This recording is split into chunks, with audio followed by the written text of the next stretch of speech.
ನೋಡಿ, ನಾನು ಒಂದು ಹೇಳ್ತೇನೆ.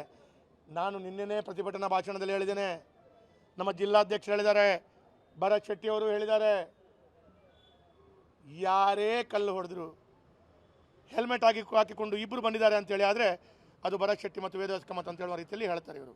ಇಲ್ಲ, ಈಗ ಪಾಪದ ಯಾರೋ ಕಾರ್ಯಕರ್ತ, BJPಯ ಕಾರ್ಯಕರ್ತ, ನಮ್ಮ ಪರಿವಾರದ ಕಾರ್ಯಕರ್ತರ ಮೇಲೆ, ಅವರ ಮೇಲೆ ಇವತ್ತು ಕೇಸ್ ದಾಖಲಿಸಿಕೊಂಡು ಅವರು ಮಾಡಿದ್ದು ಅಂತೇಳಿ ತೋರಿಸ್ಕೊಡುವಂಥ ಕೆಲಸ ಕಾರ್ಯಗಳು ಪೊಲೀಸ್ ಮಾಡಿಯೇ ಮಾಡುತ್ತೆ. ಅವರು ಅದು ಮಾಡಿಲ್ಲ ಅಂದರೆ ಅವರು ಪೊಲೀಸರಲ್ಲ, ಇವತ್ತು ಕಾಂಗ್ರೆಸ್ ಸರ್ಕಾರ ಇಲ್ಲ, ಅದು ಮಾಡಿಯೇ ಮಾಡ್ತಾರೆ. ಅದನ್ನು ಮಾಡಿ ನಮ್ಮ ಮೇಲೆ ಗೂಬೆ ಕೂರಿಸ್ಕೊಳ್ತಾರೆ. ಅದಕ್ಕೆಲ್ಲ ನಾವು ಹೆದರಲ್ಲ. ನಿಮ್ಮ ಯಾವ ರೀತಿಯ ತಂತ್ರ, ಕುತಂತ್ರ, ಮಾಟಮಂತ್ರ ಇದು ಯಾವುದಕ್ಕೂ ನಾವು ಹೆದರಲ್ಲ. ಎದುರಿಸುವಷ್ಟು ಸಾಮರ್ಥ್ಯ ನಮ್ಮ ಭಾರತೀಯ ಜನತಾ ಪಾರ್ಟಿಗಿದೆ, ನಮ್ಮ ಕಾರ್ಯಕರ್ತರಿಗಿದೆ. ನಮ್ಮ ಜಿಲ್ಲೆಯ ಅಧ್ಯಕ್ಷರ ನೇತೃತ್ವದಲ್ಲಿ, ಇನ್ನು ಮುಂದೆ ಕೂಡ ಯುವ ಮೋರ್ಚಾದ ನೇತೃತ್ವದಲ್ಲಿ ವಿಧಾನಸಭಾ ಕ್ಷೇತ್ರವಾರು 10 ಹಲವು ಪ್ರತಿಭಟನೆಗಳನ್ನು ಮಾಡ್ತಾ, ರಾಸ್ತಾರೋಕ ಮಾಡ್ತಾ, ರಸ್ತೆಯಲ್ಲಿ ಹೊರಲಾಡ್ತಾ, ನ್ಯಾಯಾಂಗದಲ್ಲಿ ಕೇಸು ದಾಖಲಿಸ್ತಾ ಐವಾನ್ ಡಿಸೋಜ ಅವರಿಗೆ ಆ ಕೋರ್ಟಿನಲ್ಲಿ ಕಟಕಟೆಯಲ್ಲಿ ನಿಲ್ಲಿಸಿಯೇ ಶುದ್ಧ ಅಂತೇಳುವಂಥ ಮಟ್ಟಿಗೆ ನಮ್ಮ ಜಿಲ್ಲಾಧ್ಯಕ್ಷ ತಂಡ ಇವತ್ತು ರೆಡಿಯಾಗಿದೆ.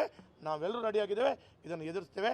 ಆದರೆ ಐವಾನ್ರಿಗೆ ನಾನು ಒಂದು ಹೇಳ್ತೇನೆ, ನೀವೊಂದು ಪುಣ್ಯಾತ್ಮ ವಕೀಲ, ಸಂವಿಧಾನ ಕಾನೂನನ್ನು ರಕ್ಷಣೆ ಮಾಡಬೇಕಾದವನು ಈ ರೀತಿ ಮಾಡಿಕೊಂಡು ರಾಜಕಾರಣದಲ್ಲಿ ಎಲ್ಲೋ ಒಂದು ಕಡೆ ತಾನು ಬಕೆಟ್ ಹಿಡ್ಕೊಳ್ಬೇಕು ಅಂತ ಕಾರಣ ರಾಜ್ಯಪಾಲರಿಗೆ ಅವಮಾನ ಮಾಡೋದು, ರಾಹುಲ್ ಗಾಂಧಿ ಅವರಿಗೆ ಖುಷಿ ಮಾಡಿಸಬೇಕು ಅಂತೇಳಿ ಭಾರತಕ್ಕೆ ತೆಗೊಳ್ಳೋದು, ಯಾವ ರೀತಿಯ ವ್ಯವಸ್ಥೆಯ ಮಂಗಳೂರಿನಲ್ಲಿ ಹುಟ್ಟಿ ಬಂದಿದ್ದೀರಿ?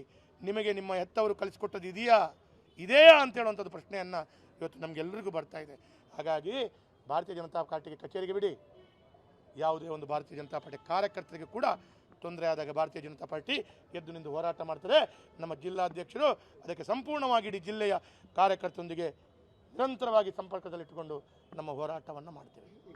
ನೋಡಿ, ಕಾನೂನಿನ ತಜ್ಞರೊಂದಿಗೆ ನಾವು ಈಗಾಗಲೇ ಮಾತುಕತೆ ಮಾಡಿದ್ದೇವೆ. ನಮ್ಮ ಜಿಲ್ಲಾಧ್ಯಕ್ಷರ ನೇತೃತ್ವದಲ್ಲಿ ನಮ್ಮ ಹಿರಿಯರಾದಂಥ ನಿತಿನ್ ಕುಮಾರ್ ಮತ್ತು ನಾವೆಲ್ಲರೂ ಸೇರಿಕೊಂಡು, ನಮ್ಮ ಜಿಲ್ಲೆಯ ಪ್ರಧಾನ ಕಾರ್ಯದರ್ಶಿಗಳು ಪ್ರೇಮಾನಂದ್ ಶೆಟ್ಟಿ, ಕಿಶೋರ್ ಮತ್ತು ಯತೀಶ್ ಅವರು ಸೇರಿಕೊಂಡು, ನಾನು ಮತ್ತು ಭರತ್ ಶೆಟ್ಟಿ ಅವರು ಮತ್ತು ಎಲ್ಲ ವಕೀಲರು, ಯುವ ಮೋರ್ಚಾದ ತಂಡದವರೆಲ್ಲ ಸೇರಿಕೊಂಡು ಒಂದು ಸಭೆಯನ್ನು ಈಗಾಗಲೇ ಮಾಡಿಯಾಗಿದೆ. ಅದಕ್ಕೆ ಯಾವೆಲ್ಲ ದಾಖಲೆಗಳು ವಕೀಲರ ಸಲಹೆ ಪ್ರಕಾರ ಅದು ದಕ್ಷಿಣ ಕನ್ನಡ ಜಿಲ್ಲೆಯಲ್ಲಿ ಅಥವಾ ಹೈಕೋರ್ಟ್ನಲ್ಲಿರುವಂಥ ಜನಪ್ರತಿನಿಧಿಗಳ ಕೋರ್ಟಿಗೋ 100ಕ್ಕೆ 100 ಆ ಎಲ್ಲ ದಾಖಲೆಗಳನ್ನು ಕೊಟ್ಟು, ಆದರೆ ಕೋರ್ಟಿಗೆ ನಾವು ದಾಖಲೆಗಳನ್ನು ಸಲ್ಲಿಸುವ ಮುಂಚೆ ಪೊಲೀಸ್ ಇಲಾಖೆಗೆ ಕೆಲವು ದಿವಸಗಳ ಅವಕಾಶಗಳು, ಅಧಿಕಾರಗಳಿದೆ. ಅದರ ಮುಂಚೆ ಅವರು ಮಾಡ್ತಾರಂತ ನೋಡಬೇಕಾಗ್ತದೆ. ಕಾನೂನು ರೀತಿಯ ಹೋರಾಟ ಆದ ಕಾರಣ ಅವರಿಗೆ ಎಷ್ಟು ದಿವಸಗಳ ಅವಕಾಶಗಳು, ಕಾನೂನು ರೀತಿಯಲ್ಲಿ ಅಧಿಕಾರ ಇದೆ, ಆ ಅಧಿಕಾರ ಹೋದ ಮರುದಿನವೇ ನಾವು ಕಾನೂನು ರೀತಿಯಲ್ಲಿ ನಮ್ಮ ವಕೀಲರ ತಂಡ ಈಗಾಗಲೇ ಅದಕ್ಕೆ ಸನ್ನದ್ಧರಾಗಿ ನಾವು ಕಾನೂನು ಮುಖಾಂತರ ಹೋರಾಟ ಮಾಡಿ ಐವಾನ್ ಡಿಸೋಜ ಅವರಿಗೆ ಕಟ್ಕಟ್ಕಡೆ ಎಳ್ದುಕೊಂಡು ತರೋದು ಶತಸಿದ್ಧ.